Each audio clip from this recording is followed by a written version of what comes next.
Entering the Mayo Experience. That Mayo Experience. That Mayo Experience.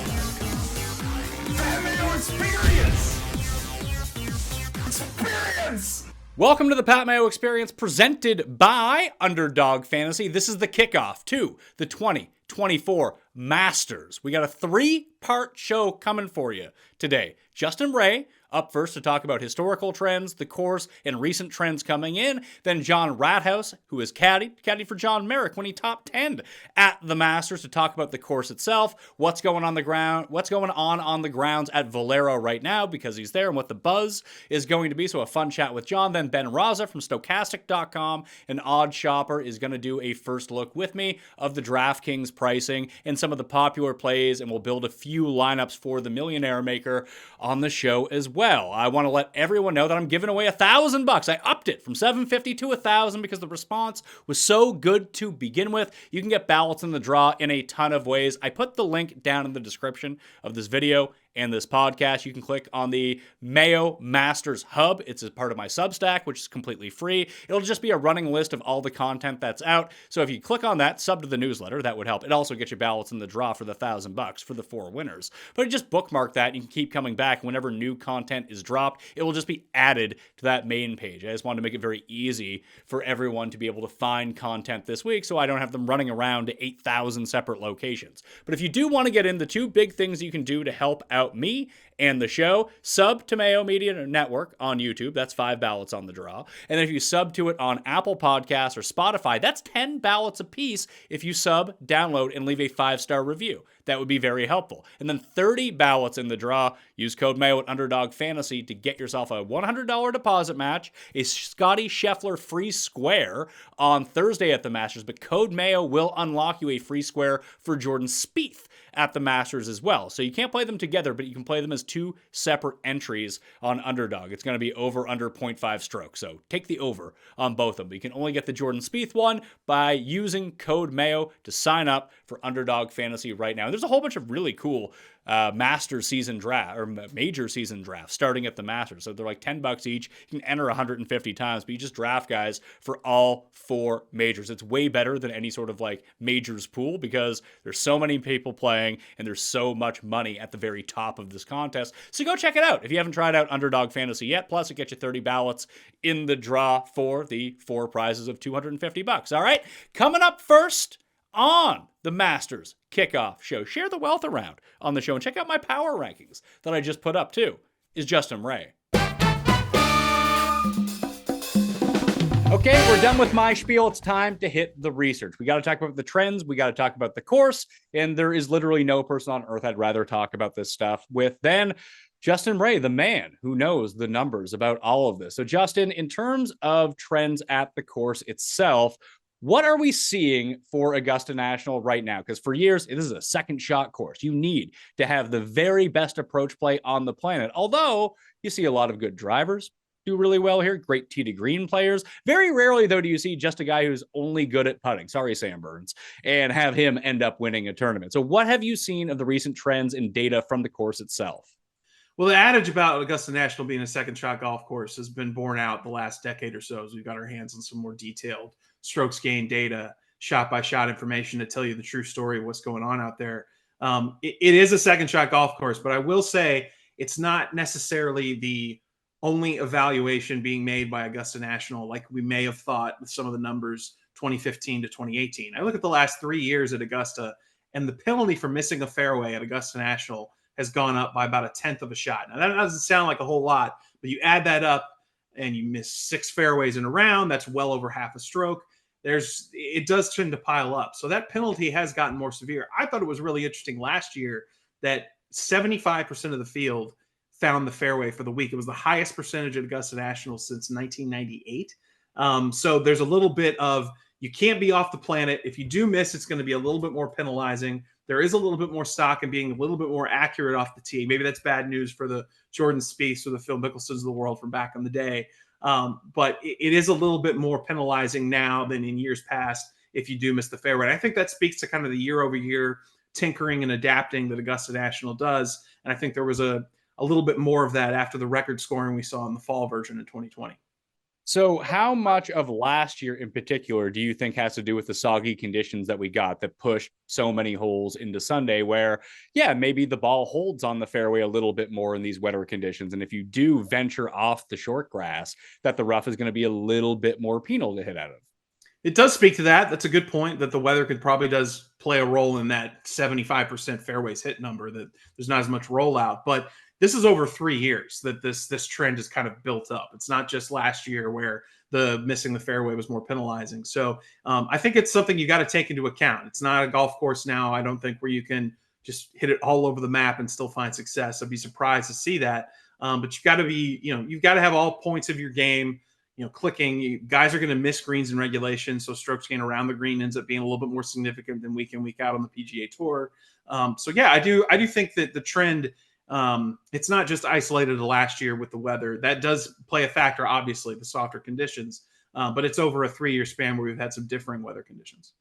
How much stock do you put into what players have done at the Masters versus their baseline skill set? So, for example, someone like Will Zalatoris is just a horrendous putter. However, every time in both of his appearances that he's played at Augusta National, he's actually run the putter incredibly hot. Is that a course knowledge? Because I think the same thing, like Bubba Watson, terrible around the greens, except for at Riviera, he's fantastic, and at Augusta National, he's been fantastic. You get him anywhere else in the world, dude can't hit a chip to save his life. These two courses, for whatever reason, he hasn't figured out. Is there more of a lean towards the history that you have at Augusta National versus your baseline, or do you think it's better to take a combination of the two? There is not a course in men's professional golf around the world that places a higher value on past performance at a specific venue. Just look at what Phil Mickelson did last year. He comes in with no form to speak of for God knows how long, going back to before he even joined Live, and comes out and finishes second. I mean, look at a guy, I'm using the old guys here, but Fred Couples was contending at the Masters seemingly every Friday in his 50s. Like, it was just, there's something about the place in terms of past course knowledge, in terms of certain shot shapes and things it rewards, things you need to know, nuances about where to miss and things about the greens. There's not a single golf course in men's professional golf that places a higher value on what a player has done in the past. And I think I took a lot of value, and you mentioned Will Zalatoris. I mean, he putts like a completely different person around Augusta National. He had to withdraw with that injury last year, but 21 and 22, when you combine those 2 years, no player made more birdies at Augusta than Will Zalatoris did. So, yes, to answer your question, again, it places a gigantic value on what players have done in the past.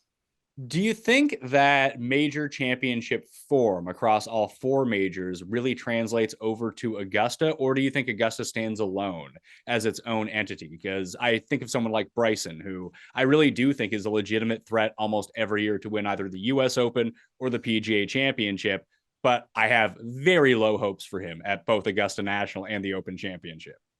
I think because it's the only major we go back to every year, the same venue every year, inherently there's less value in the overall major championship window and more value in what a player's done in just the Masters. So I think in that vein, it does stand alone, because, I mean, LACC is very different than Pinehurst, is different than Valhalla, is different than Royal St. George's, whatever you think, but whatever you might want to pick in that example. But elevating your game to the biggest events can still have value, and you can still take that to the bank a little bit going into the PGA this year, or the US Open. Whereas at Augusta National, no, it's not going to be as valued, simply because it's the only major championship we go back to every single year. And that's what makes it special and kind of separates itself from the other three majors. A few years back, I did up a trends piece where you had to hit certain benchmarks if you were going to win the Masters. And I think that 13 of the previous 13 Masters winner had achieved some of these goalposts. Then Tiger comes in and it's like, okay, Tiger won in 2019. Then Hideki wins, and he didn't really have any of these trend lines either. But before, it used to be you had to have a win somewhere in the calendar year, or you needed 3 top 10s and like 5 straight made cuts coming into Augusta. But now that we have 2 tours, I mean, it's looking good for all the live guys. None of those guys have missed a cut because they're all just so good. So that's a great trend line for them. And it's much easier to come inside the top 10. But even on the PGA Tour, like a made cut doesn't mean as much when you're playing in exclusive elevated events, when there's 70 players and the top 50 in ties make the cut. You can be terrible and still make the cut, unless you're Justin Thomas, who will still find a way to miss those cuts coming in. But do you put any stock into the recent form coming in? And do you think there are new trend lines that we need to look at to assess who can actually win the green jacket? And when you look at those past historical patterns, like you mentioned, the last 10, 15 years that we all love going into these big majors, especially Augusta, the landscape is completely different. It's not just live, breaking off and being its own tour and those guys not being there anymore and the format for their tournaments being different. The PGA Tour has completely shifted it too. If you have that elevated event where 60 guys make the cut, but there's only 72 in the field, that obviously doesn't mean as much as if you make a cut in the 144 man field. So I will say that isolating recent performance in specifically players who have had great recent success is still important. When you look I've been doing this for 15 years or so, and for so many years, I looked at world ranking trends for major championships, and now it's not even a thought, obviously, because it's not a relevant metric really anymore when it comes to evaluating how good the entirety of the field is and players' skill. I just think of the landscape being so completely different, and us kind of entering this new era where we can't really rely on those trends that we had for 10, 15 years in the past that were so indicative of success here.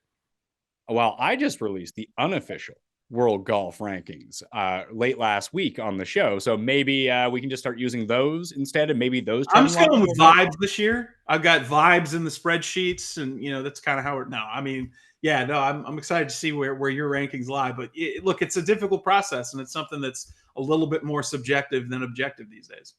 There are two players in particular from down the list. Like, we can all say that Scheffler is going to be great, Rahm's going to be great, Brooks is going to be great, Xander, the most consistent guy on the planet, is probably going to come in third place. These things we kind of know going into Augusta National. But if we go down the list a little bit, there are two players, one guy who can't win and one guy who has a win and was great in his debut at the Masters, that I'm really looking forward to. I bet on one of them. I don't know if I can pull the trigger on the other as of yet. They're Cam Young and Sahith Theegala. I just think that they possess the proper skills here in order to really succeed. We saw with Cam Young in flashes at major championships, 4 top 10s and 7 major championship starts for him. It's pretty good. I get that he hasn't won one yet, but everyone's a loser until they win, aren't they?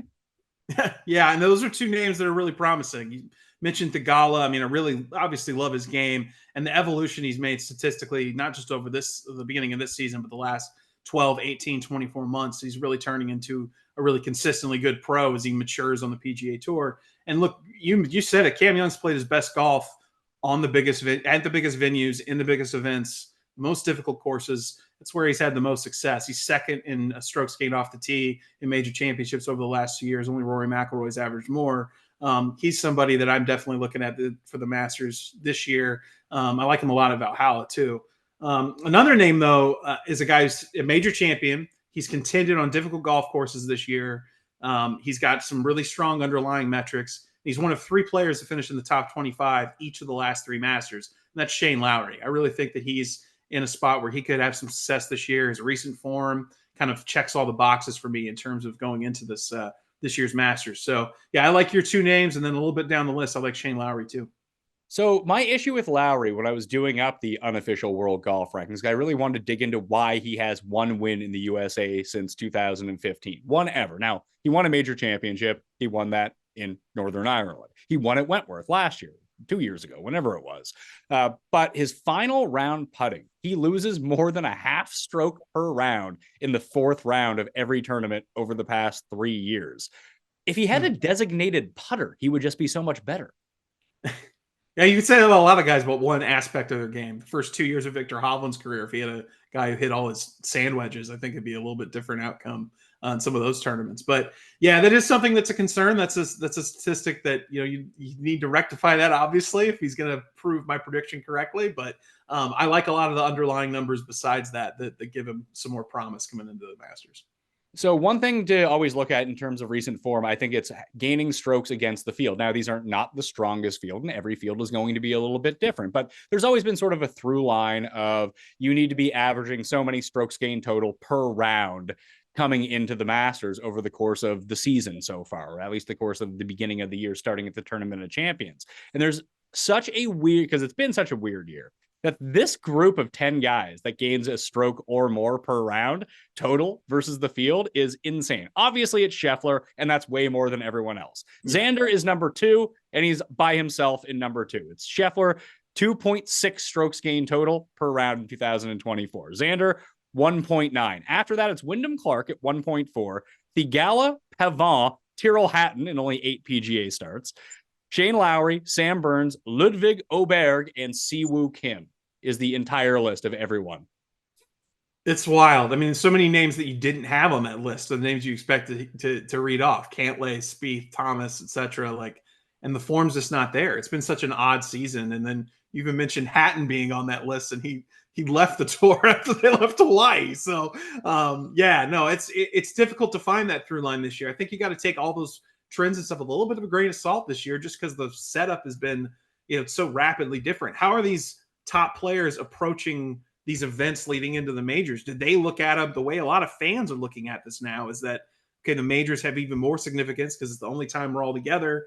Are there some guys who are pretty financially set and they're not the Pavons and Austin Eckroats of the world? And, maybe they look at their approach building up to the majors a little bit different. I have no idea. I'm sure it's different on a case-by-case basis. But yeah, I think every piece of information, when you look at historical trends this year going into all the major championships, especially the Masters, I think you need to take it's all with a big grain of salt. And I think you need to dial it back just a little bit in terms of leaning on that to make your picks.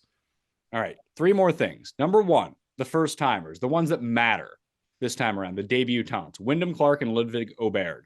Can we bet them to win, or do we just say, you know what, it's probably not going to happen because it hasn't happened since Fuzzy Zoeller? In terms of Oberg, I think you can bet for him to win. He's that talented. I don't think he will, but I don't think it's outlandish to think that we're going to be sitting there Sunday afternoon and he's going to be a couple shots back on the back nine. He's just that good. In terms of Wyndham Clark, I'm really interested to see. It's such a unique position to think that the reigning U.S. Open champion is making his Masters debut. He's the first guy to do that since Orville Moody in 1970, which I thought was a fun note. But yeah, look, as well as Wyndham has played, you mentioned him on your strokes gained total list. He's contended in big events on tough golf courses and just got beat by Scotty Scheffler, basically. He's really intriguing to me, too. He's got the kind of elite ball flight that lends itself to some of the biggest championship courses. But in terms of both, it's a reach to say when. And you look, it's so difficult for first timers to find great success there. But look, we've seen lesser players nearly do it. I think of in 2014 when, oh my God, his name escapes me. Jonas Blixt, nearly. He was the one with Bubba and Jordan Spieth. He was making his debut that year too, and he almost won. So look, sometimes you can find a fit there. But I'd say more so Oberg you could bet to win than Clark, but I think they're both really unlikely. Yeah, I think Spieth was a debutant that year as Yeah, well, he and was. ended up coming in second. Zalatoris came in second. Was it second or sixth? One of the two in his debut 2 years ago. So it's not inconceivable that it could happen. We just don't see them actually don the green jacket by the end of it. Something weird always ends up happening to these first timers, and we see a lot of them flame out and they end up a lot better their second time through. That's one of the reasons why I was so much higher on Theegala this time around. I was like, wow, he kind of did it last year, coming inside the top 10 in his debut. And I just feel like there are certain players whose games lend themselves around the greens at Augusta, and Sahith's around and on the green game just reminds me so much of Spieth and Cam Smith. Sorry, not Cam Young. Definitely not Cam Young, Cam Smith. That it just feels like if he's in trouble, he's gonna save himself. All I can think of when you're saying that is that Scotty Scheffler is also top 10 in strokes gained around the green. It's just, and that's like the giant elephant in the room. I feel like we haven't had this kind of monster going into a tournament. He's won 2 years ago. He's clearly the best player in the world. And to have this kind of just beluga whale of a factor going into the Masters since, obviously maybe like prime Tiger 15 years ago. So yeah, that's the number that kept running through my head as you were saying that about the performance around the green. You hit on the key name, Tiger Woods. He's playing at Augusta National in 2024. Tiger or Phil this week? Oh man. Wow. It's such a simple question that I've been asked so many times in my life, and yet it caught me off guard. Man, I'll say what's better, bad form or no form? I mean, I'm just thinking if Tiger can get around the course, I mean, the only tournament he tried to play withdrew with an illness, just with all the surgeries and stuff. I'll say Phil simply because of being able to be upright for 72 holes is more likely. I've always been more of a Tiger guy, but it's a good question, but I'm going to go in the battle of the old dudes. I'm going to go with Phil. And if you can't take Scotty Scheffler, I'm taking him off the board. Who would you pick to win? I'm going to take Shane Lowry. I think I'm going to stick with that. I mean, and honestly, I do think it's not quite Scotty or the field, but if I've got to make one pick in terms of value and who I'm going to say is going to win in terms of checking all the boxes, I'm going to go with Shane Lowry this week. I just think that, a lot of the, like I said, the underlying numbers are there. And I think he's primed to have a big, successful Masters. So come back and yell at me when he shoots 78 Friday. Because nothing makes sense this year. I don't need you. I don't need you to be my punching bag for one of my loser golfers shoots 80 on Thursday. I can find those guys myself, sir. Thank you very much. What do you got? Fair enough. What do you got going on this week, and where can everyone find it?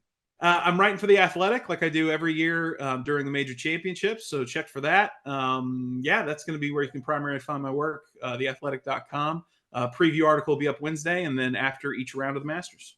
Now you can find my preview article up in the Mayo Media Substack. You can get the free link down in the description. Get sent right to you. You can also go to the Masters homepage, which I have on Substack as well. If you're looking for any piece of content this week, be the Mayo golf rankings, the course write-up, the bets, the picks, the daily fantasy preview, the research, whatever it might be, all the hot links will be in there as well. Coming up on the Pat Mayo Experience, before we get to the research, some on the course talk with former caddy from Augusta National. Well, he caddied at Augusta National during the Masters, John Rathouz. Stay tuned. Head over to Underdog Fantasy right now. Get that deposit match of up to $100. But if you use code Mayo with the Masters coming up, we got some extra special bonuses for you on top of everything. If you use code Mayo right now at UnderdogFantasy.com, you will unlock not one, but 2 free squares for Masters Week. You'll get the Scotty Scheffler free square that everyone is getting, higher or lower than 0.5 strokes on Thursday. However, by using code Mayo, you unlock the Jordan Spieth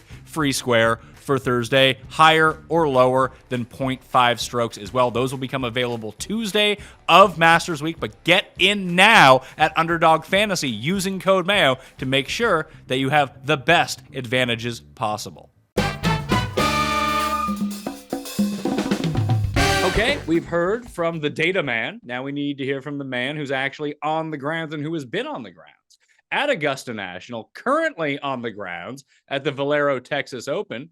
He's looping right now. And John, you're staying at Doug McDermott's house? Yeah, staying at Dougie McBucket's house here in San Antonio. It's been a fun week. He's not here right now because he plays for the Indiana Pacers. but his brother is a caddy? Yeah, his brother's been caddying for a few years now. He's been in the golf industry for a while, Nick, and he's working for Nate Lashley right now. So we got this Midwest connection. They've been playing pretty good the last month or so. So it's been fun to be here this week. Got a couple of caddies in the house, just life on the road. What's a caddy party like at night? Well, right now it's kind of a little bit more tame, right? I mean, Doug's got a nice setup here and everything, but I had a couple beers last night and stuff, and just some chit chat about your rounds and some other stuff. So that's pretty fun. How were the caddy parties 10 years ago versus right now? Right. Yeah. So like my caddy parties 10 years ago were probably a lot better than they are now. It just depends on what stage of life you're in, I think. All right. So what's the scoop? What's the buzz going around the course right now between like JT and Bones? Is that a thing? Yeah. I had a couple people text me yesterday about that one, and it's a little bit of a head scratcher. I know JT hasn't been playing as great lately, but I haven't heard any word on who he might have on the bag for Augusta. I'm sure it could be a variety of people. So that'll be interesting to see. Did you throw your name into the hat? I didn't throw my name into the hat because I was hoping to get hot here this week with my player and play his way in that way. But yeah, I don't think I would have enough ins with Justin to be near the top of his list, but somebody will get that job. Well, who is collectively known amongst all the caddies as the best at reading putts? Ooh, the best at reading putts. Because Justin Thomas could use that guy. Right. Yeah, there's some good green readers out here. I mean, I was out there today. Yeah, Denny McCarthy would be a good guy to get on your bag. I don't think he qualified for the Masters. You might as well pick him up. Maybe just have Denny on the bag for the week. There's a lot of good green readers out here. It's the hardest part of it. I mean, it was paired with, Doug Gim this week, his caddy. I mean, nobody would know who he is, but he reads the greens great for him. So, yeah, that's a tricky one. You have to mesh in so many different ways, and I could see how Justin could use that. And you would think Bones, a great green reader for him, and I don't know how it quite didn't mesh for them in the end. Well, if you see Gim tomorrow, you tell him that Pat Mayo is the world's biggest fan of the Gim Reaper, or Gim Chi, as I think he likes to be called, and just pass that message along for me. But I did see that Phil's brother retired. Yep. Phil's playing the Masters next week. Do we think Bones just goes back to Phil? I wouldn't be surprised to see that. I don't want to speak for Bones, but I do know that there was some things at the end of that relationship that didn't quite sit well, especially with Bones. So that might be a little too late for him to jump back on his bandwagon. But gosh, never say never. I mean, that would be an easy one to get the band back together for a week. They've done so well there. So I guess besides JT and Bones splitting up, what is the buzz going into Augusta now around everyone at the course? Yeah, it's interesting. I mean, you've got a really strong field at Valero this week. A lot of guys that are in the field next week. We were hitting balls next to Rory the other day. He looks dialed. He looks relaxed. Kind of seeing what Ludwig Aberg's up to. He seems like he's ready to go for his first ever major. So yeah, I mean, this week it's kind of business as usual for these guys. I mean, there's so many of the guys here that aren't in the field that, the Masters is still a little bit of an afterthought. But for those guys that are in it, I think it's a great test to get them warmed up this week, especially with some of the short game shots, some of the undulations on the greens. I think that'll be a nice translation.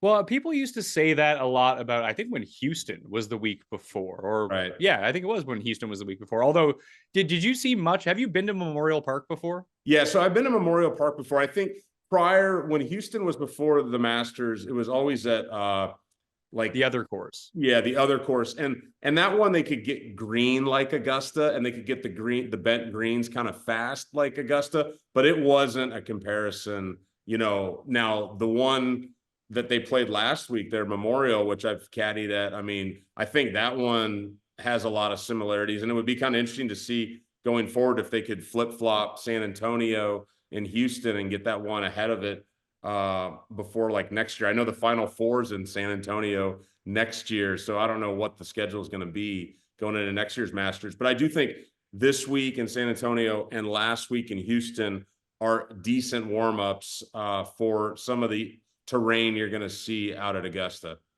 Yeah, I like it. Just even looking at the course last week, I find that the TV does. I spoke about this on Sunday's show, that they do a really poor job of really highlighting how much elevation there is sometimes on these chips, where it's just oh yeah, there's a little hill there, but if you showed the low angle of it, it's good Lord, that's 10 feet above his head. How the hell can he make that shot? Right. That it seemed like that's what you expect. They do have those shots at Augusta, and that's what you notice the most. That really stuck out to me about Memorial Park. The other thing that stuck out to me about Memorial Park, and have you caddied at Torrey Pines? Yes.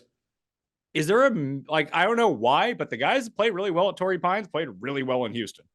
Yeah, I saw that there was that correlation. I mean, I do know, following some other data people, that Torrey Pines, unbeknownst to me at the time, is favorable for guys that just kind of hit it out there a long way, even if you miss fairways. And last week, I wasn't caddying at Memorial Park last week, but it sounded like the rough was down and that the premium on the fairways, when I caddied, it was in the fall and it was a little faster golf course, I felt like. So there wasn't the premium on the fairway. So I could see how that, correlated a little bit. They're not too similar in my head otherwise, though. So from your experience, actually give people the resume. When did you caddy at Augusta? Yeah. So I caddied at Augusta in 2009 for John Merrick, who I worked for 6 years. And the way he got into that event was he finished tied for 6th at the U.S. Open in 2008 at Torrey Pines. Top 8 gets you into the next year's Masters. And it was his debut. It was my debut. He was a guy that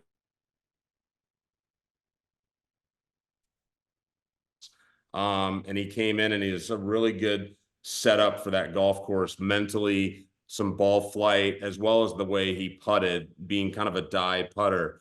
And he got himself in the mix right off the bat, played really nicely, and maybe kind of had a bit of a backdoor top 10, shot 67, I think 67, 66 on Sunday to finish tied for sixth there. And then I got fired a month before the next time he teed it up there. So I didn't get to go back another time as a caddy.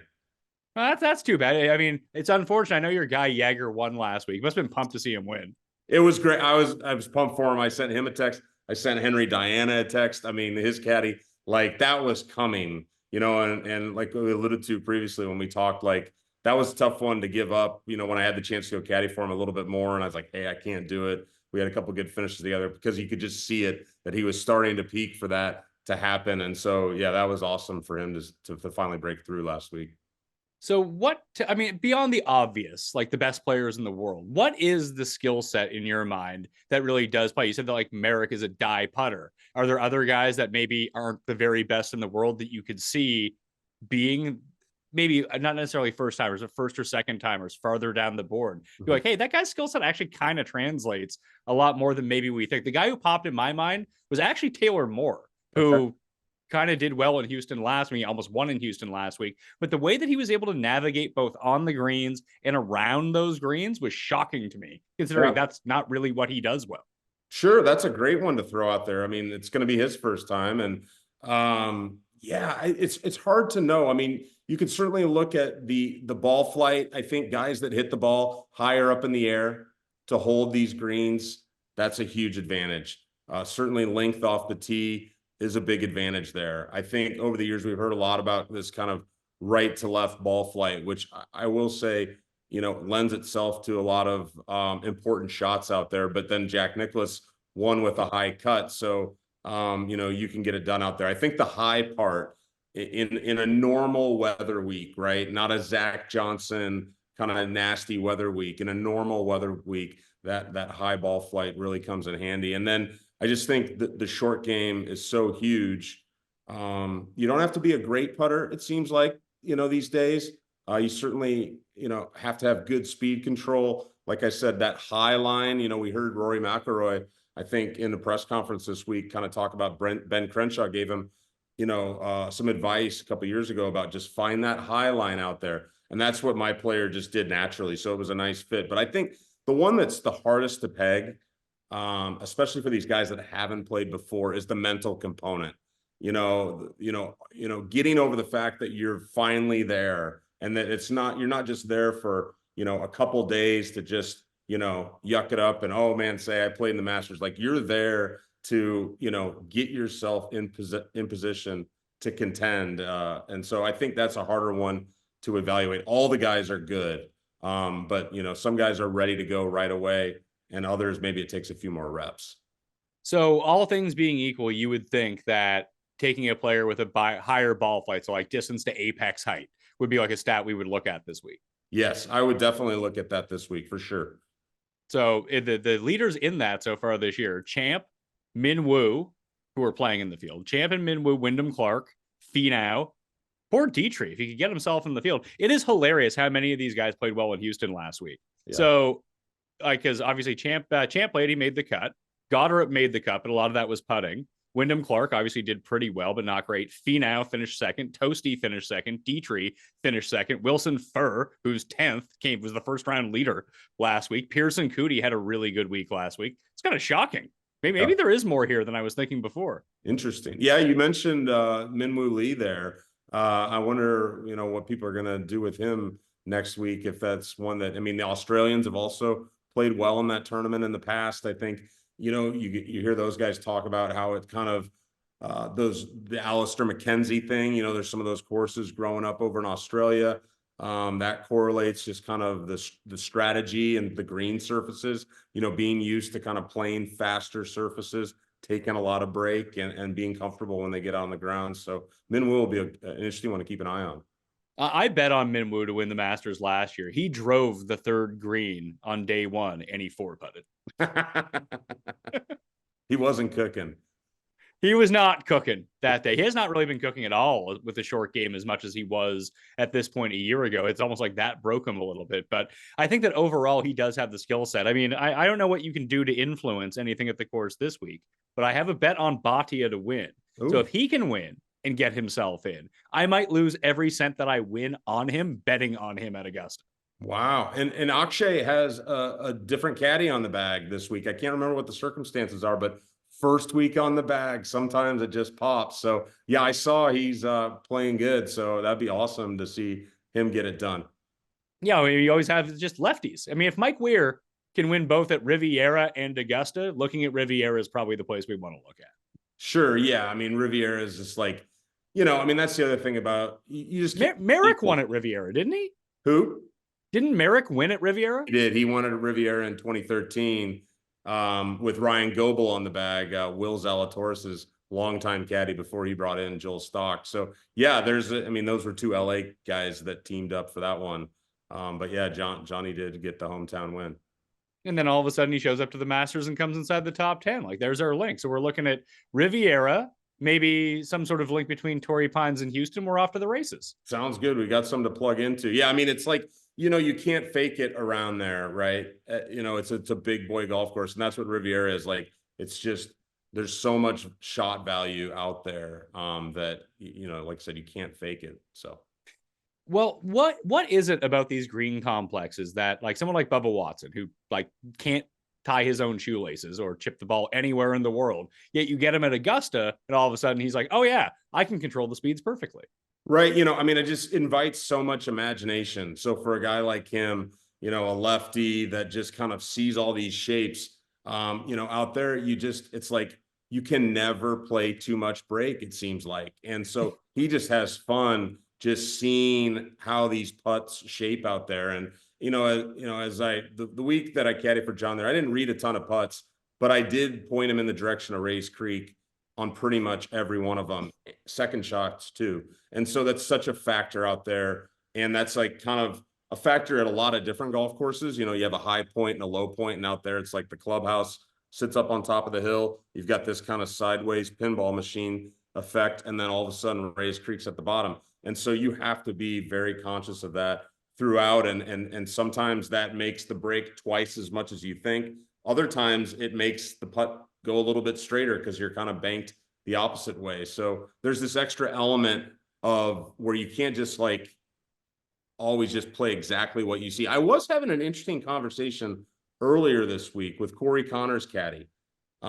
Great guy. And, Corey, fellow Canadian, his caddy is going to be, it's his 10th Masters now coming up with Corey Connors. And I talked to him a little bit about why Corey's so good there. And he just said he sees the ball going right to left, no problem.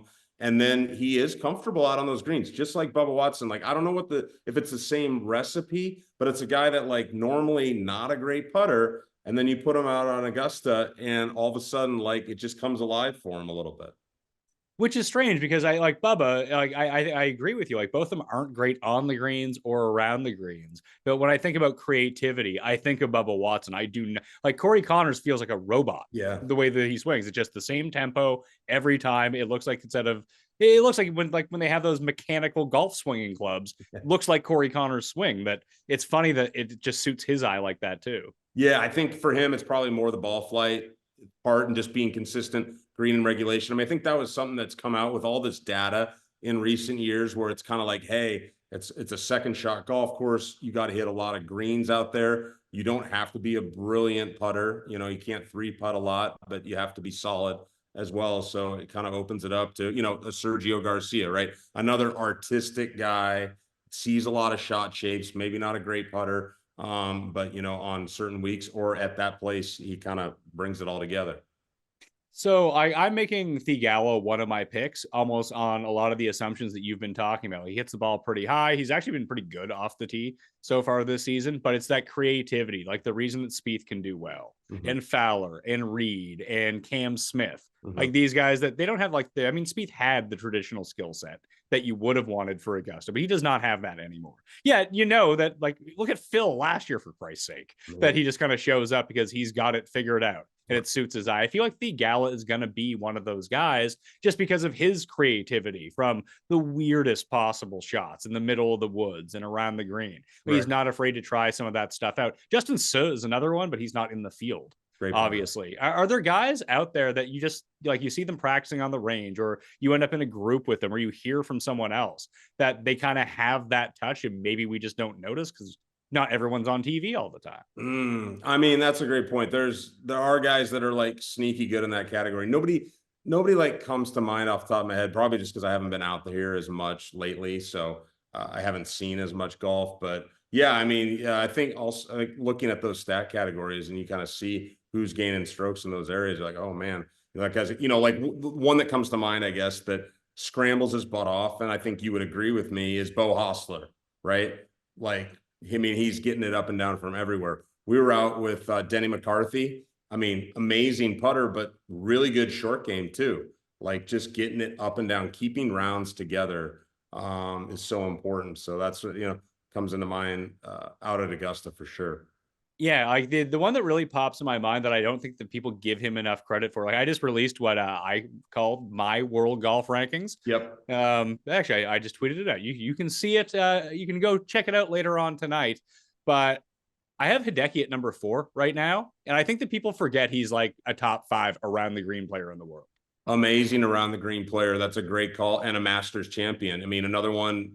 Now you're riffing a little bit like Siwoo Kim.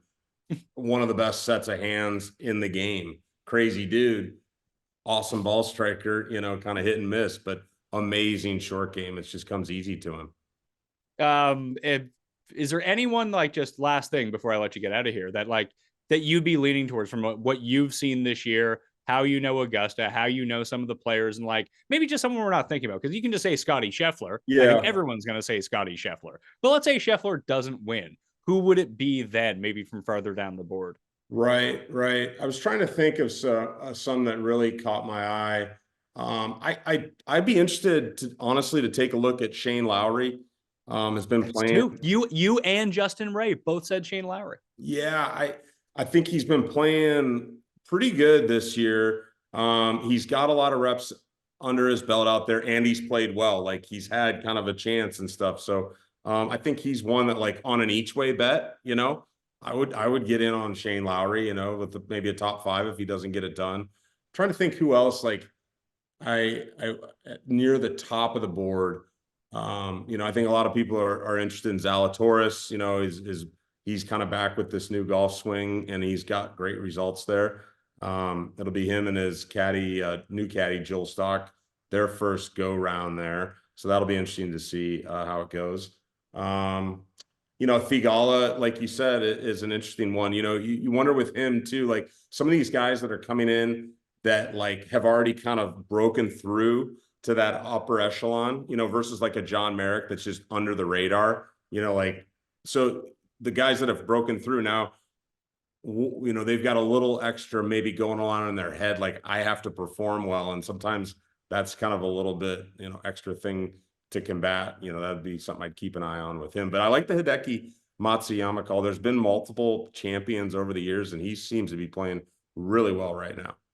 Yeah, people took like great offense that I ranked Hideki as the 4th best player in the world, and Brooks was number 5. And I was like, I mean, Hideki's been good. What do you want from me? Exactly. Right. Yeah. Brooks. Any rumblings on the course about Rory going to live by chance? I have not heard those rumblings. No, but I did see those rumors. Yes.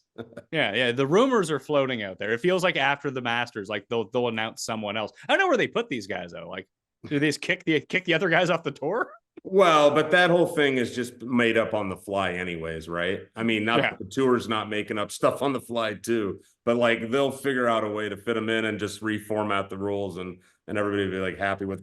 Didn't some of that news come out on April Fool's Day though too? Yeah, but I got sucked into a Cam Smith that he cut his mullet because it was April Fool's Day in Australia. Yeah. And it was like not April Fool's Day here. It's like, this seems like a pretty legitimate picture that I'm looking at. It's like, no, fake news. Right. I'm trying to think, like, who are some of those guys? I don't know if you have the odds in front of you right now that are in that 20 to 30 range for the Masters. Well, The problem right now is that like we're recording this before Monday. On Monday, the odds are going to get completely reset, and like just because no one has dropped in so long, right? So in the off season and the lead up to the Masters, guys only drop, if that makes any sense. So like if Zalatoris plays well, he goes from 35 to 25, but no one falls down the board at all. Like Scheffler's 4-1. Rory's still 10-1. Like that doesn't actually make any sense. And it won't be that way come Monday. Guys will start to fall. But the guys at 25, there's like 10 guys at 25-1. Yeah. Hideki, Neiman, Ludwig, Hovland, Cantlay, Smith, Justin Thomas, and Wyndham Clark are all 25-1 right now. Right. Yeah. So Neiman's interesting. And then Cantlay, I was talking to Joe LaCave on the West Coast, had him on my podcast, and I was like, Fred Couples around there, Cantlay's coach is the same coach that John Merrick had. Like they kind of have this kind of feel for the place. And so I was really keen on Cantlay breaking through. I guess the guy that, I thought about a little bit more too, that interesting. You go into the data golf rankings, and I don't know where he falls on the Pat Mayo rankings, but like, what are people doing? He's number 2 in the world in data golf, and he hasn't won in a while. What are people doing with Xander? Like, I know he hasn't been as good in majors as he started, but the data points to him like breaking through big time. Yeah, I ranked him at number 7, a spot behind Rory. Yeah, he has 7 straight top 20s in major championships. Like he's lingering. I kind of said like it would be retroactively all these not wins, like all these seconds and fourths and whatever, are going to look great once he has a major championship, right? But it'll always be held against him until he has one. Like, oh, this guy just absolutely cannot win. But you can, you're just a loser until you win a lot of the time. So I just think consistent wise, like the bet is just bet him top 10 every single week and not to win. Like you'd be printing money that way, whereas you just never get any money back if you only bet him to win. It's funny. There are certain guys that fall into that bucket. Like if you had bet Scotty Scheffler top 5 for 12 straight months, you would have won a ton of money. Had you bet him to win any of those tournaments, you would have got like a 7-1 winner, and that would have been it for you. So there's different ways that you can play it. Cantlay, I had it like 24 or something like that. He has lost strokes tee to green in 4 of his last 5 events.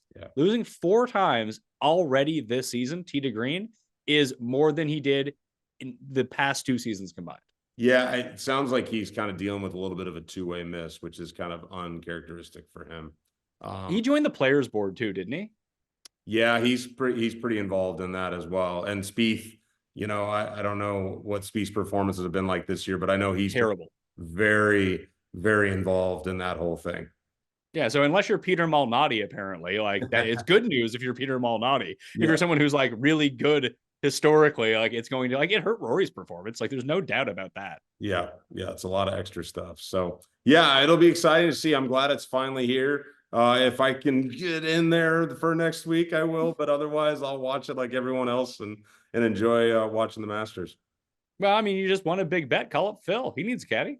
Yeah, exactly, Phil. Wow, let's see what our boy Jaeger does next week too. Maybe he'd be a sneaky top 10 bet. He's got a lot of length now.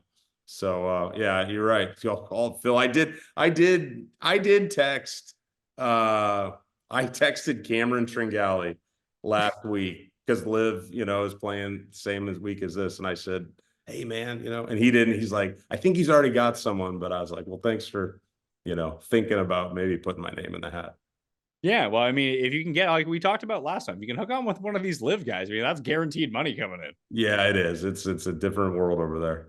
Are you doing any sort of content for the Masters? Or are you just going to sit back and enjoy unless you can play your way in? Yeah, right. Yeah, no, I think I don't have a podcast lined up. I kind of that fell through the cracks a little bit, but maybe after the Masters, certainly depending on who wins, I'd love to grab that winning caddy in the week after the Masters. That's certainly a priority for me. And, I'll put out those player caddy teams throughout the week. In the past few years, people get on my Twitter handle at Rathouz. We'll see how consistent I can be with it this year, but I've got it pinned at the top of mine. I like to go through the pin sheets on a daily deal, and people might find that come in handy, because the holes are so similar year in and year out. Yeah, I really have enjoyed kind of just highlighting for people where the pins are and kind of what characteristics you might see as you're watching the coverage that day. And it could come in handy from a betting perspective too. Yeah, well, what I like about it is like I have a partnership with Underdog Fantasy now. So code Mayo and Underdog Fantasy, hit the description. People already know you get some free squares this weekend, a deposit patch. But I would like to know a lot of that stuff. So maybe like just even if you put it up, like if the pin is here, guys are more likely to be aggressive with that pin, Yeah. but they might also miss more greens in regulation going at that pin because it's a good miss to that right side. Like stuff like that I just don't know would be really helpful in trying to be like, oh yeah, I'll take his under 10 and a half greens in regulation. If he has kind of a poor round, and he might even have a poor round, he just may be going at this pin knowing you can miss long on this hole, rather than missing short 45 feet, but still hitting the green. Like those sorts of things I think would be very helpful. Yeah, no, for sure. Yeah, I think I'll probably dabble in that a little bit next week. So people can check out my Twitter and see. And I won't be giving any betting advice, but I will be giving, some things to keep an eye on. So you can use it that way. See, that's smart. I give betting advice, but it's terrible advice and everyone loses their money. The way to do it is to inform people and then they can make their own decisions. Exactly. One more time, the final part of the big 3-part kickoff to Masters Week. Ben Rasa from oddshopper.com, stochastic.com, winner of the 2017 Masters Thunderdome. It's been a while, Ben. Yeah, I'm due. Was it 2018? Sorry. 18. All right, so this hasn't been a while then. That's recent history. But yeah, I mean, listen, this is it. Love the Masters. Couldn't be more excited to dive into the pricing and see what we can find. Yeah, I wanted to bring you on just to get a full, just first look and like what stuck out to you immediately. Obviously, Tambo and I will be doing the full DraftKings breakdown on Tuesday. So please check that out up on the Mayo Media feed. You know exactly where to find it, but let's just jump over to Fantasy National then. FantasyNational.com/Mayo, by the way, for 20% off. And you can get yourself that fancy new leaderboard that we got, plus all of the tools. But I actually loaded in my Masters model right away. Here are the top 5. Scheffler, Schauffele, Windy C, Hideki, and Cam Young. And then Lowry's number 6. Yeah, I mean, when I was looking at the pricing, again, when every time it's like, oh, if he was 9,900, I wouldn't say anything. When Wyndham Clark, I saw flat 10, I was surprised, but maybe I shouldn't be.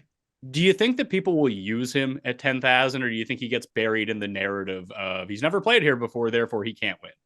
I think there's a little of that. It obviously is not going to be unowned, but when you've got so many big names and he's the only one up there, him and I guess if you go down, Aberg, I do think it'll be used against him, but we've seen the Will Z's Thiegele style that it can come ready to play at any point. Now, these guys are so good, but I do think it'll hurt him, yes. Yeah, well, I mean, just in comparison with the other guys around him. So, like, there's only 5 guys above $10,000. There's no one in the $5,000 range. Custy old Uber driver Mike Weir is the lowest price guy in the field, I think. Let's see here. Yeah, $6,000. Him and Veej from Feej, both 6K flat. But Scheffler is almost $1,000 more than Rahm, who's more than Rory, Brooks, and Wyndham. Like, I can see a lot of people starting their lineups like Rahm, Brooks, Schauffele. Do you think people will use Neiman at 96? So he's another one where I was hoping selfishly he was going to come in more in like the Decky DJ range. I do think people are going to use him because he's going to be a popular outright ticket. I think a lot of people have him of the live guys. I think people think he's a good fit for Augusta. He's got his reps now here. He gets better every year. I'm just interested to know, there's always a domino effect. Like, does that affect guys like Hovland and Cantlay who are right below him? Like maybe they become not as popular.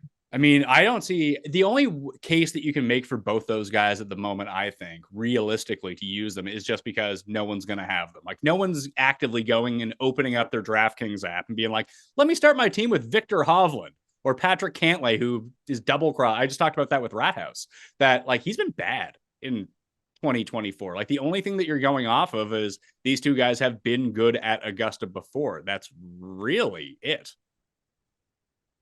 There's not a ton to go off of, and yeah, it's just, you're blindly backing it somewhat, just like, okay, I know this guy can do it talent wise, but to me, again, first glance, that 9K range is very difficult to decipher, from the Spieth of the world, the Decky, all the way up to Xander. That is a tough range. Yeah, so the stats aren't really going to tell us much about the live guys, to be perfectly honest with you. I just kind of ride recent form with them or how they've done in the past or like what your preconceived notions are going in, just kind of roll with that. I think if I was going to take my chances, I'd probably do it lower down the board. Like, I like Cam Young. Is that weird to say? No, I mean, I don't think it's weird to say. Do you envision like going specific Cam Young to like other heavy drivers, just using him independently? Because like you've got Finau, Morikawa, Homa. I mean, Homa's always just maybe he can never figure this place out. I don't know. It's not good. And then Bryson, same thing. Another weird range, and then JT with his new caddy. Yeah, it's Cantlay's old caddy, by the way. Interesting. Yeah, it's fine because this is going to be the third part of the episode I spoke about with Rathouz about who it's going to be, and then like it broke like just before we started speaking, so that part's going to be like weirdly out of date. But hey, that's the game when you're trying to prep for the Masters. Like going through this, like I like Cam Young. He was 7th here last year. This is 3rd Masters appearance now. Like I mean, this is the time when guys start. I mean, he kind of hits the check marks. Like he has great form coming in. It happens to be a 2nd place finish every single time. Essentially, let's see, 2nd at the Valspar, 4th at Honda, 8th at Waste Management, top 20 at Riv, and obviously he has all of the other ones. So he's played really well at Riv before. I don't want to hear that, Neiman is prepped to win this thing because he's won at Riviera, whereas Cam Young has a 2nd place. Like, no chance he could win. Nope. Like that's crazy person logic. 100%. And I do think there are certainly some of those comps, some of those stacks. It's a couple years now, and this isn't the first go around with this style. I've always been fascinated. We've talked about this with the live situation because a lot of these guys, for people, maybe the hardcore people are watching, but for most people, it's like, oh yeah, I forgot Cam Smith exists. Like I forgot some of these other dudes exist, and how big of an ownership discount do you get, and then how much of it is flying blind because we don't really know exactly what they're doing.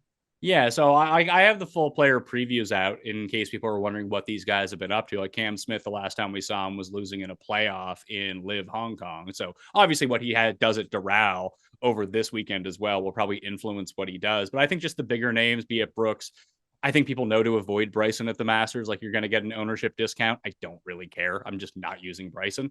I think like I always try to do this to myself where, and this is what worked so well for you when you won that Thunderdome, when you just used Patrick Reed. But it wasn't so much that Patrick Reed was in bad form or anything like that. It's that he was relatively unowned in the upper 8s. And just people don't like Patrick Reed, so they didn't play them. I think that's totally different than looking at some guys to be like, oh yeah, they don't play well at Augusta or they're in terrible form right now. I'm not just going to use them because they have an ownership break. Like I'm far more likely to use Finau than someone like Morikawa at the moment, and definitely more than Homa. Yeah, I think that is a huge distinction where, you can look at Patrick Reed. I think Decky was a good example of this. They had played and they had gotten even like, well, Sergio's kind of, but still they had gotten reps. They had shown some ability to handle the course, and then they kind of broke through. And there was a lot of guys that fit that mold. Whereas some of these dudes, it's like, yeah, it would take a complete 180. A name like, what do you think you're gonna do with Sam Burns? He's someone I have passed. Good, that makes my life easier. Yeah. Even Fitzy's someone I could definitely end up on in the first man of the 7s. Yeah, well, I mean, I released a newsletter, and like I was surprised to see. I believe it's like 3 consecutive years now that Fitz has gotten better. Like he finished top 10 the year that Willett won. I think that was one of his first Masters appearances. But yeah, 46th, 34th, 14th, 10th. So on this pace, he'll be like 7th this year, which is great. Yeah, that'll work for that price. Here's an interesting nugget. Both of the guests before you on the show both said that like their sneaky dark horse to win this is Shane Lowry. Interesting. And like, I mean, I boosted him up when I did those. Did you see how I posted my like best overall player rankings? I did see that. So Lowry was 19th, and like I initially had him at like number 29. So the past 3, he's finished top 25 at the Masters each of the past 4 years. He was 3rd 2 years ago. It's like, look at his stats. Like he has been weirdly one of the most consistent players in the world over the past 2 years. He is a major champion. He's won once in 10 years in the US. Like, that's not a positive. But the biggest thing that I found out, basically, like, his tee to green game, when you look at it, is basically like Scheffler light, except in the fourth round. Like, his putting's not terrible until you get to the final round. He loses almost 3/4 of a stroke on average on the greens in round 4 on the PGA Tour, which is crazy to think about. And that makes him like 206 of 214 qualified people. Like, if he just has a lucky Sunday on the greens, he might win. Yeah, I mean, he fits a lot. Again, I'm talking super macro type stuff here, but he fits a lot of that where he's gotten plenty of reps. He's been close, solid form, can handle adverse conditions, price is right, mid-range. He was great in the Florida swing. The irons are secure. Like, I get it. I do. Maybe I should just bet him. That's what I was thinking too. Like, what's his number right now? It's like, yeah, that's got to be around that. I was looking last night and like Finau was like 45. So yeah, because he had one good week, and I was like, oh, Finau's back. I mean, it's not one good result, should I say? Because his numbers, like, that's why I wasn't too concerned about Finau coming in. That if he can just figure out how to putt here, which is a big ask. So I think he's dropping like 3 strokes a tournament on the greens right now. Yeah, like it's not good. Although he had a run of 3 in a row, but that was in Mexico, Sawgrass, and Valspar. But just his ball striking has been immaculate outside of Valspar, where he was like actively bad. But other than that, it's a lot of red in the putting column, but a lot of green in the tee to green column. And we know that he's played well here before. It's been a while since he's been good at a major championship, though. Yeah, I mean, I still definitely have some interest there. The guys that like Sanjay, I'm just not doing this to myself this year. Like, this is what I always do, and this is why I always lose at the Masters. Like, give me Theegala, give me Lowry, give me Cam Young. Okay. Give me Finau, DJ. What about Fleetwood? I mean, what's Fleetwood's ownership going to? Because we're recording this before the conclusion of the Valspar, even before Fleetwood's finished his second round. But he's inside the top 10 right now. If he wins or comes inside the top 5, like, does it quadruple his ownership? Because all anyone wants is an excuse to play Tommy Fleetwood, and that would give it to them. Oh, there's no doubt. I'm the king of that. If barring he gets out of Valero with all 4 limbs, and even if he doesn't, still might justify it. That's going to be 7,500 too. You've got him. I can already see builds where it's Fleetwood, Connors, an 8 and 9, and then see where you're at and 2v2 it. That's going to be a build for sure. Or even Henley at 72. Yeah, see, I like Henley at 72. Have you done any of the underdog best ball drafts for major season? I have not.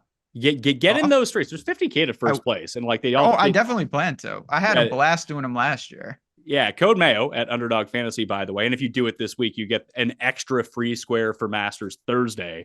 So you get a Scheffler free square and a Spieth free square on top of the deposit match. So we've been doing a bunch of those, but I have Henley in a lot. I mean, I have Henley to win Valero as well, which would be really nice if that happened. But he's been sneaky good against strong fields. It's strange.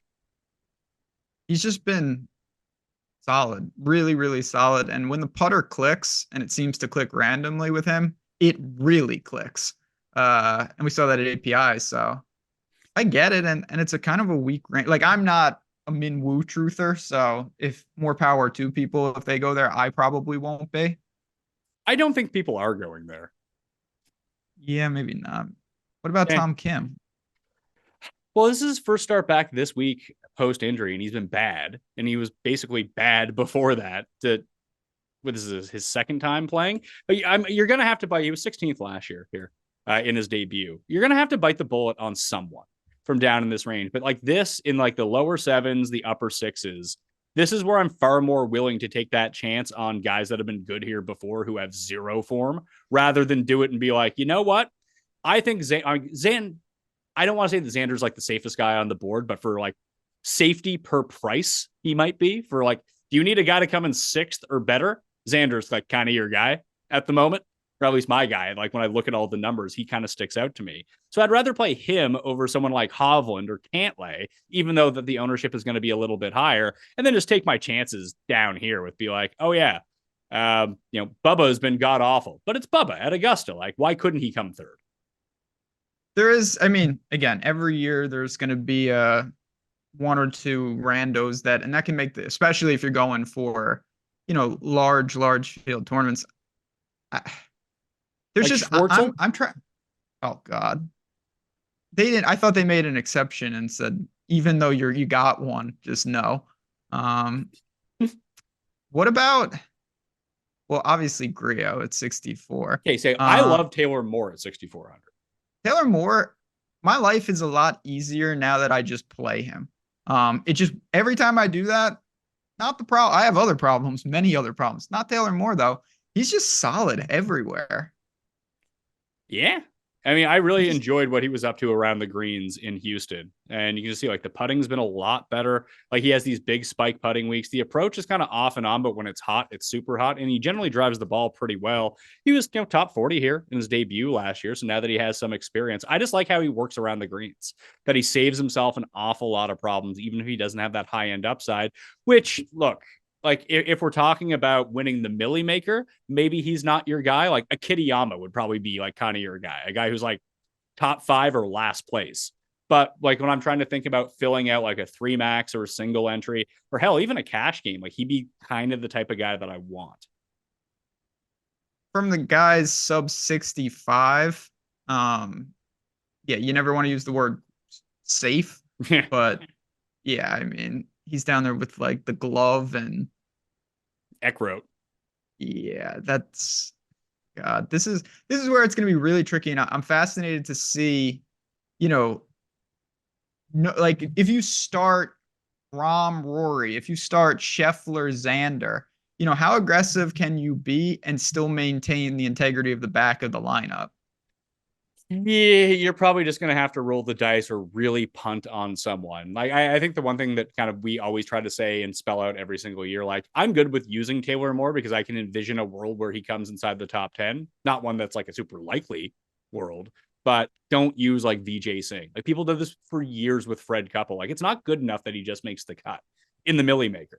Like, you need someone who can actually do things for you as well. Definitely. That was one of the things, yeah, you just mentioned couples and longer style, like more and more you need, even from this range. Of course, you want to make the cut. That's going to set up caching, but for real large field tournaments, you need placement points. You need real placement points down here. And you mentioned like the Kitayamas of the world.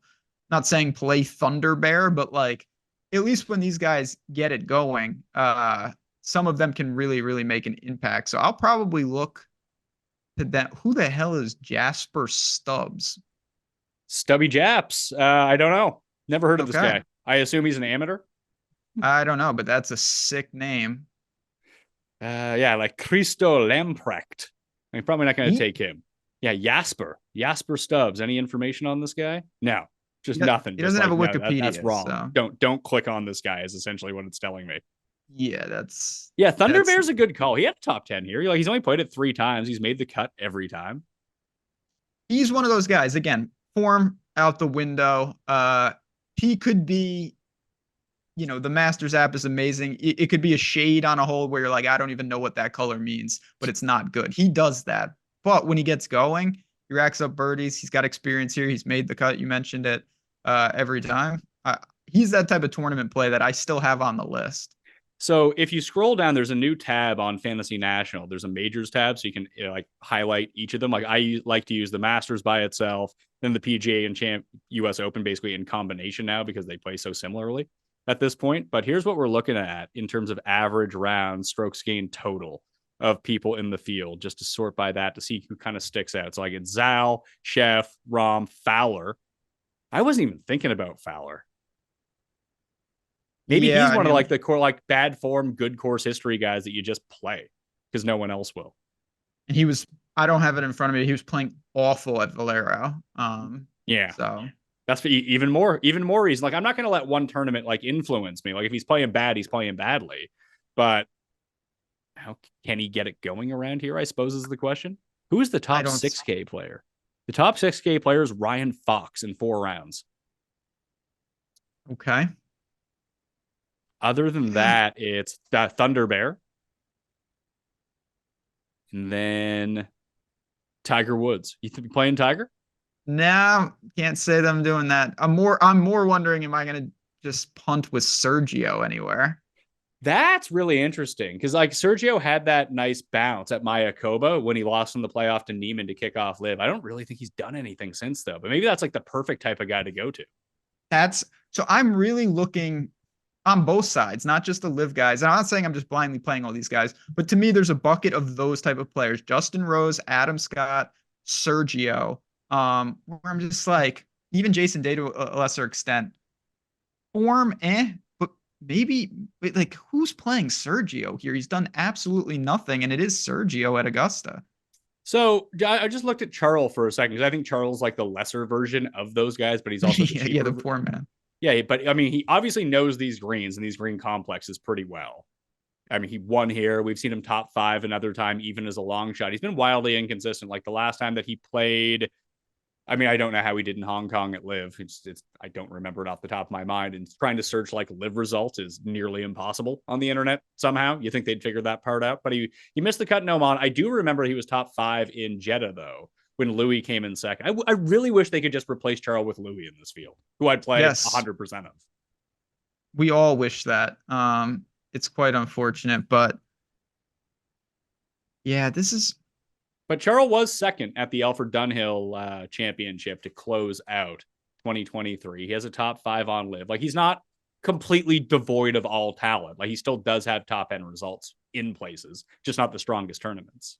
No. And even to his credit, like even when it was pretty dire, he would still show up. He had a top 10 at the Masters not that long ago, I think. 2022. Yeah. So like, I mean, I was playing Charles, and that was when he was like averaging 10 strokes lost off the tee in every round, and he still made his way through. So I don't want to wish cast here, but let's say Bhatia wins the Valero, which would win me a lot of money. But it might lose me a lot of money because I would maybe play 100% Bhatia. Like, is there a course better suited for him than the Masters? I hear you. Yeah, that's the old. That's the reverse Cam Smith, where it's like you win and then you get punished. Like every time I fade Cam Smith and he bogeys, I cringe because that just means there's a streak coming. And with Bhatia, if he wins this week, we're going to be punished. You mentioned it. Yeah, left. Everything sets up. I know Cust is going to, I think Cust is picking Brian Harman to win. Do you like Brian Harman at all? Not really. It's not like, oh, I see no chance of success. It's a range that I like other players. Maybe this is a bad take, but I don't think it's the perfect course for him. And so no, not really. I hope Harman's really popular because that'll make it pretty easy for me to short him. Yeah, so Harman comes in at the upper part of that $7,000 range, which does seem cheap, like in a weird way, just based on, I mean, he's the Open champion, just came second at Sawgrass. Yeah, but just in his career, he's been, negative strokes gain total he's missed the last 2 cuts. His best performance ever in 5 starts is a T12. Like, I just don't think that's the most upside unless you really think that he's a different player right now. Like when I did the my world golf rankings, like I think I had Zal ahead of him, or I had like Zal and Cam Young, and I got talked into putting Harman in front of one of them. But it's like in no world do I think Harman's a better player than those 2 guys. No, I tend to agree. And he's been playing, listen, credit to him.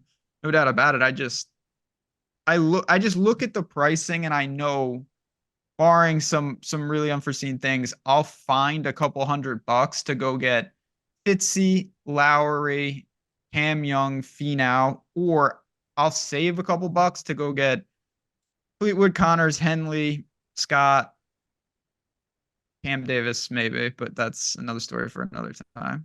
Here, let me try to fill out a lineup here. Let's try to make a lineup super quickly on the fly, because that's what we like to do here. Throw it in the Millie Maker and see what's up. All right, let's go. Boom. Every time we do things on the fly, you text me like days later and you're like, hey, remember that thing we did? It's winning. Yeah, well, you didn't play. We did it for the Super Bowl. I played this like 65-1 like underdog slip, and it won. It was great. I won like $7,000. I made on the show as we screen shared it. Yep.